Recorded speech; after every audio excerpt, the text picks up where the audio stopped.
Olá, pessoas! Estamos aqui para mais uma aula e, como eu havia te prometido hoje, cristãos novos. Dá uma olhada na frase.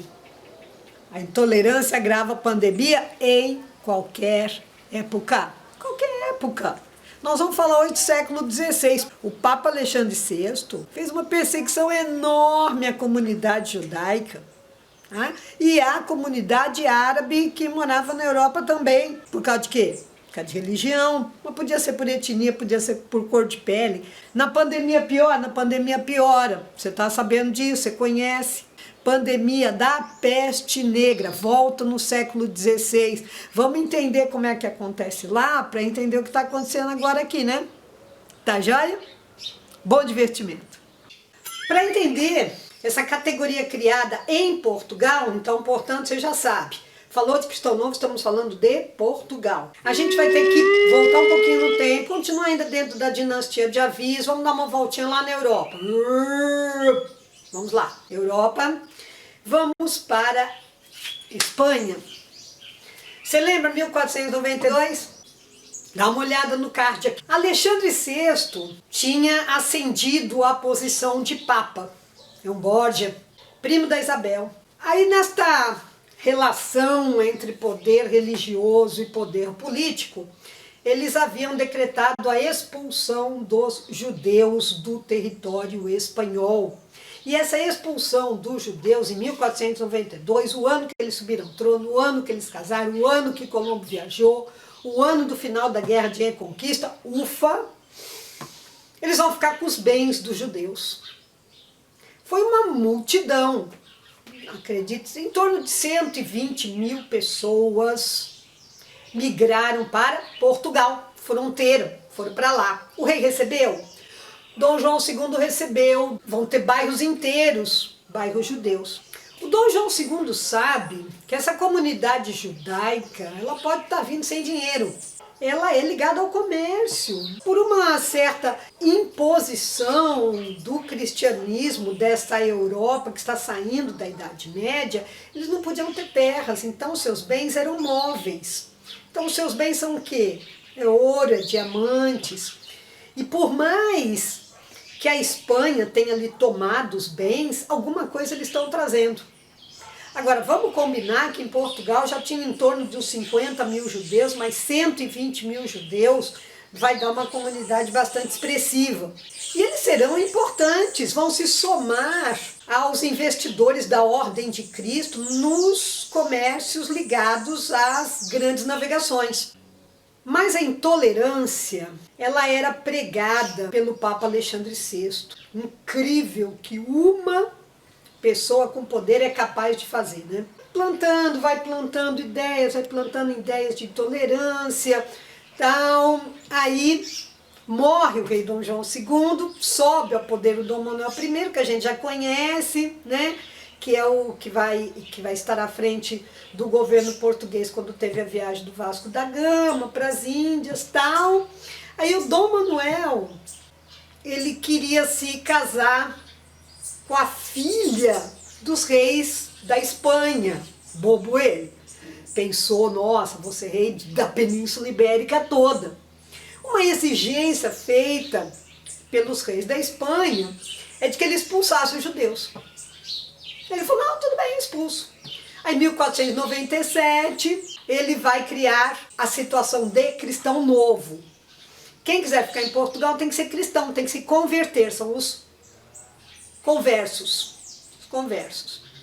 Muito bem, ficaram, mas a intolerância permanece plantada como sementinha dentro da cabeça de cada morador de Portugal, naquelas constantes celebrações religiosas, fala um pouquinho dele, a culpa é deles, tudo é a culpa do judeu.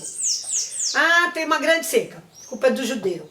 Tem uma grande ondas de fome, culpa do judeu. E Portugal vai enfrentar uma nova onda da peste negra.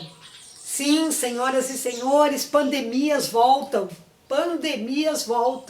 No século XVI em Portugal, se fala em 600 mortes por dia. Aquela mesma pandemia de peste negra, peste bubônica do século XIV, volta agora no século XVI com força total. De quem é a culpa?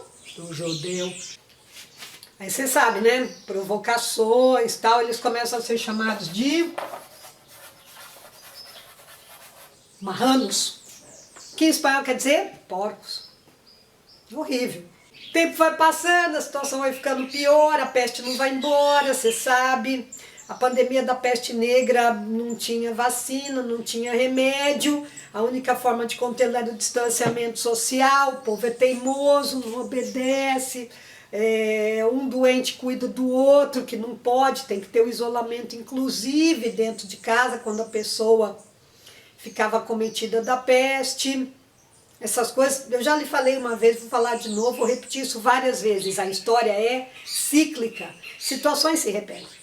Aí em 1506, estava lá numa celebração na igreja de São Domingos, quando um cristão novo, no meio de uma celebração, fala alguma coisa que foi considerada pelos freis dominicanos como uma blasfêmia.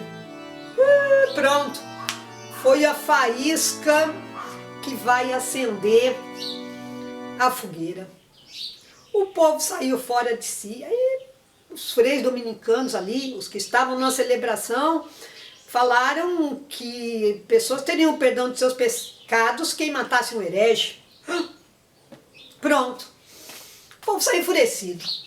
Em torno de 500 a 1000 pessoas saíram pelas ruas, invadindo as casas dos cristãos novos, batendo nas pessoas, abusando das mulheres, das crianças e ainda por cima ainda jogavam, queimavam vivas as pessoas nas fogueiras. Você vê, ainda não é Inquisição, mas já é o prenúncio, é a transição. As coisas não acontecem de repente na história, elas vão acontecendo. É o chamado massacre de 1506. Hoje existe, dá uma olhadinha, hoje existe na porta da igreja de São Domingos um monumento, uma estátua, um monumento, vê como é que você quer chamar, para homenagear esses judeus e mostrar que Lisboa hoje é a cidade da tolerância. Bom, o rei vai punir exemplarmente os freis dominicanos. O massacre durou 3 dias. O rei, claro, não estava em Lisboa, porque ele e sua corte tinham se retirado de Lisboa por causa da grande quantidade de pessoas com peste, a circulação, né, essas coisas.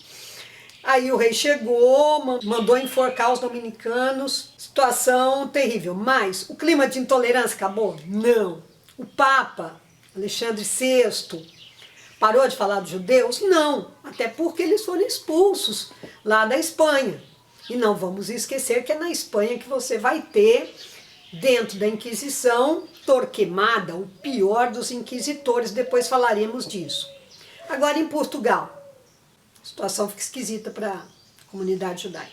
O massacre dos judeus de 1506 está aí para provar isso. Acredita-se que morreram aproximadamente 4.000 pessoas em 3 dias. Voltando às terras do Tratado de Tordesilhas. Agora que você sabe o que é cristão novo, vamos entender essa turma. E não é de se espantar que esses cristãos novos se interessassem pelo comércio marítimo, se interessassem pelas colônias, pelas regiões da África e da América. É um jeito de sair, de vir embora. Teve muito da comunidade judaica, de cristãos novos na formação do Brasil? Teve. Dá uma olhada nos sobrenomes. Porque se a gente é capaz de ensinar o preconceito, criança não nasce preconceito. Se a gente é capaz de ensinar o preconceito, também a gente é capaz de ensinar a não ter preconceito. Só que leva muito mais tempo, tá? Acabamos mais uma aula da professora Thaís. Semana que vem estamos aqui de novo. Semana que vem, novamente, voltaremos para a história do Brasil. Estaremos aqui para começar a colonização, a administração colonial e descobrir, pasmem, senhoras e senhores, o primeiro grande caso de corrupção na história do Brasil, a construção da capital, Salvador. Nossa, coisa de louco. Você vai ficar enojado. Tá?